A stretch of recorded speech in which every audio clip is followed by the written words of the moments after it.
नेपाल में 7.1 की तीव्रता वाला आया भूकंप। तिब्बत में भी बड़ा असर। जानकारी के मुताबिक करीब 53 लोगों की मौत, 62 घायल। बिहार के कई जिलों में झटके महसूस किए गए। दरभंगा, मधुबनी, पूर्णिया, सिवान, अररिया, सुपौल, मुजफ्फरपुर में भी भूकंप के झटके महसूस हुए। इसका केंद्र नेपाल का तिब्बत रहा। चीन के शिंजियांग में आया 7.1 तीव्रता का भूकंप। भूकंप का केंद्र था जियांग। दक्षिण पश्चिम चीन के जियांग स्वायत्त क्षेत्र के शिगात्से शहर के डिंगरी काउंटी के पास 6.8 तीव्रता का आया भूकंप। भूकंप के झटके सिक्किम के साथ साथ मालदा समेत उत्तर भारत के कई हिस्सों में भी महसूस हुए। दिल्ली चुनाव की तारीखों का आज ऐलान होगा। 2 बजे चुनाव आयोग प्रेस कॉन्फ्रेंस करेगा।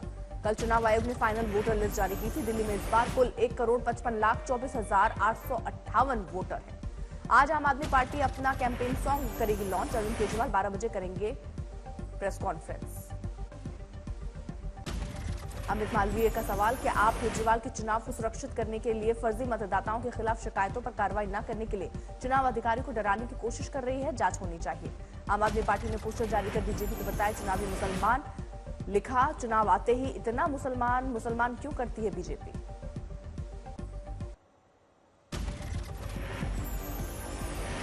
दिल्ली चुनाव को लेकर मालवीय नगर से बीजेपी उम्मीदवार सतीश उपाध्याय बोले, दिल्ली में निष्पक्ष चुनाव होंगे। चुनाव आयोग दिल्ली में अच्छा काम कर रही है। आप नेता प्रियंका कक्कड़ ने कहा, हमारे पास सीएम का चेहरा भी है। हमने सारी सीटों पर कैंडिडेट का ऐलान भी कर दिया है। दूसरी पार्टियां तैयार नहीं। उम्मीद है निष्पक्ष चुनाव होंगे। बिधुड़ी ने कहा, दिल्ली इंतजार कर रही है। आपदा से कैसे दूर हो, दिल्ली की जनता खुद को आपदा से दूर करेगी। बिधुड़ी ने आतिशी के रोने पर कहा, मुख्यमंत्री आतिशी घड़ियाली आंसू बहा रही है। दुनिया उनके घड़ियाली आंसू देख रही है। खाली विक्टिम कार्ड खेलते रहते हैं। गृहमंत्री अमित शाह कल सीबीआई द्वारा विकसित भारत पोर्ट पोर्टल को नई दिल्ली में करेंगे लॉन्च। पोर्टल के माध्यम से देश की कानून प्रवर्तन एजेंसियों को रियल टाइम सूचना मिल सकेगी। छत्तीसगढ़ के बीजापुर में नक्सलियों का बड़ा हमला। आईईडी ब्लास्ट कर जवानों की गाड़ी को बारूदी सुरंग से उड़ाया। हमले में ड्राइवर सहित 8 जवान शहीद। बीजापुर नक्सली हमले पर गृहमंत्री अमित शाह ने जताया खेद। फिर से दोहराया नक्सलवाद की सफाई का संकल्प। मुख्यमंत्री विष्णुदेव साय ने बीजापुर में नक्सलियों द्वारा हुए आईईडी ब्लास्ट की निंदा करते हुए कहा, नक्सलवाद को पूरी तरह समाप्त करने के लिए सरकार पूरी तरह प्रतिबद्ध।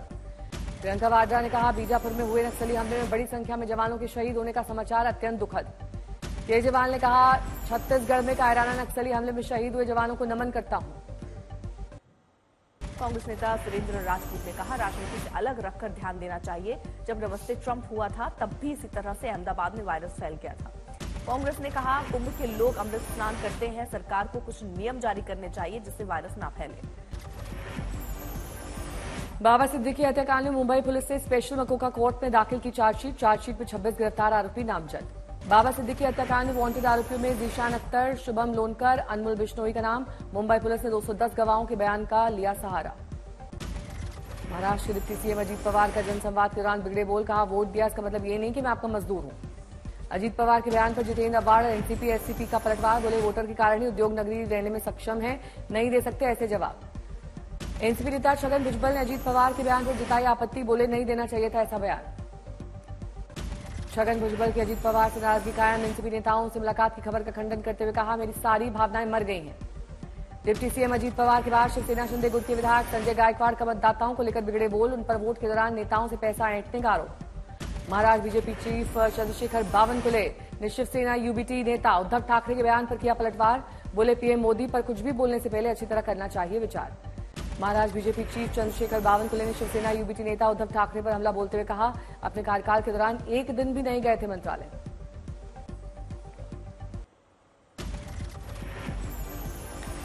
महाकुंभ में बचे हैं सिर्फ 6 दिन। तैयारियों को दिया जा रहा है अंतिम रूप। मेला क्षेत्र की बड़ी रौनक। देश विदेश से पहुंच रहे साधु संन्यासी। महाकुंभ के लिए तपोनिधि श्री पंचायती आनंद अखाड़े की पेशवाई निकली। साधु संतों का किया गया स्वागत। 1000 से अधिक साधु संत आनंद अखाड़े की पेशवाई में शामिल। महाकुंभ के लिए विशेष पार्क का किया गया तैयार। पार्क बनाने के लिए वेस्ट मटेरियल का किया गया इस्तेमाल। महाकुंभ के लिए एनडीआरएफ ने अपनी तैयारियों को परखा। अरैल घाट पर किया मॉक ड्रिल। प्रयागराज के सबसे प्रसिद्ध और पवित्र त्रिवेणी घाट की भव्य ड्रोन तस्वीरें आई सामने। महाकुंभ का दिखा शानदार दृश्य। पटना के फुलवारी शरीफ स्थित हिंदुनी में अपराधी और पुलिस के बीच मुठभेड़ में गौरीचक के एसआई विवेक कुमार को लगी गोली। 2 अपराधी गिरफ्तार, 2 फरार। गंभीर हालत में एम्स में किया गया एडमिट। फुलवारी शरीफ के हिंदुनी छापेमारी करने पहुंची थी पुलिस। 4 अपराधियों के के पीछा करने के दौरान पुलिस पर अपराधियों ने की गोलीबारी। एसपी ने कहा, मामले में करीब 8 से 10 लोगों ने पुलिस पर फायरिंग की। हमारे एसआई को गोली लगी और 2 आरोपी मारे गए। सूरत में फ्री फायर गेम में रुपए हारने के बाद युवक ने एटीएम में चोरी करने का किया प्रयास। सीसीटीवी में कैद होने के बाद पुलिस ने एक नाबालिग समेत 2 लोगों को गिरफ्तार किया। यूपी के सहारनपुर में चोर ने मंदिर में घुसकर की चढ़ावे की चोरी, पूरी घटना सीसीटीवी में कैद। राजस्थान में हरियाणा पुलिस ने बदमाश को किया गिरफ्तार। सीसीटीवी कैमरे में कैद हुई पुलिस और बदमाश के बीच मुठभेड़। कन्नौज में किशोरी के साथ सामूहिक दुष्कर्म का दिल दहलाने वाला मामला। दुष्कर्मी ने रेप करने के बाद मासूम को किया 4 दोस्तों के हवाले। एमपी के रीवा में डिजिटल अरेस्ट स्कैम में फंसी महिला टीचर ने जहर खाकर किया सुसाइड। आर्मी और पुलिस अफसरों को रौब दिखाकर साइबर क्रिमिनल से एफआईआर होने की दी थी धमकी। महाराष्ट्र के उप मुख्यमंत्री एकनाथ शिंदे को धमकी देने वाले को मुंबई पुलिस ने किया गिरफ्तार। सोशल साइट के जरिए अपमानजनक शब्द का इस्तेमाल कर दी थी धमकी। जयपुर में एग्री ट्रेनी भर्ती परीक्षा का पेपर लीक, 50-50 हजार एडवांस लेकर करवाए पेपर सॉल्व। पुलिस ने गैंग के 14 बदमाशों को किया गिरफ्तार। मधेपुरा में शराब के नशे में धुत युवक ने कार में लगाई आग। ट्रैक्टर समेत घर का एक कमरा भी जला। बड़ा हादसा, एक ही परिवार के 4 डूबे, 1 की मौत, 2 की तलाश जारी। धनबाद में 4 साइबर अपराधी गिरफ्तार। किराए के मकान से चला रहे थे साइबर ठगी का कारोबार। कोडरमा में नशे के कारोबारियों ने नशा करने से रोकने पर धारदार हथियार से युवती के सर पर किया वार, गंभीर हालत में कोलकाता रेफर। गाजियाबाद पुलिस ने 1 जनवरी को हुए युवती की हत्याकांड का किया खुलासा। मुठभेड़ के बाद आरोपी चचेरे फूफा को किया गिरफ्तार। गोपालगंज में ऑनर किलिंग का मामला आया सामने। पिता ने बेटे के साथ मिलकर की बेटी की हत्या।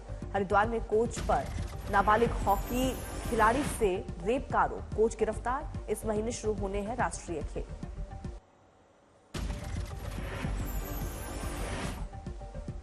बर्फबारी में कैद हुआ जम्मू कश्मीर। पिछले 24 घंटे में भारी बर्फबारी श्रीनगर से सामने आई जबरदस्त तस्वीरें।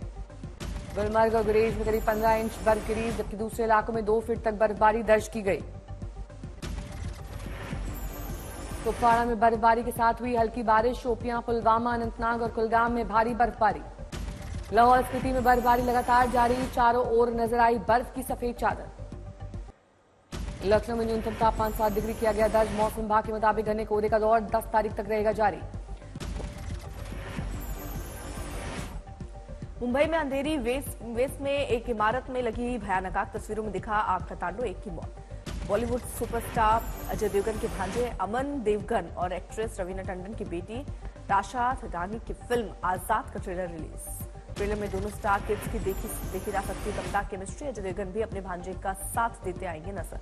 अमेजॉन प्राइम शो पाताल लोक का दूसरा सीजन 17 जनवरी को रिलीज होने के लिए तैयार।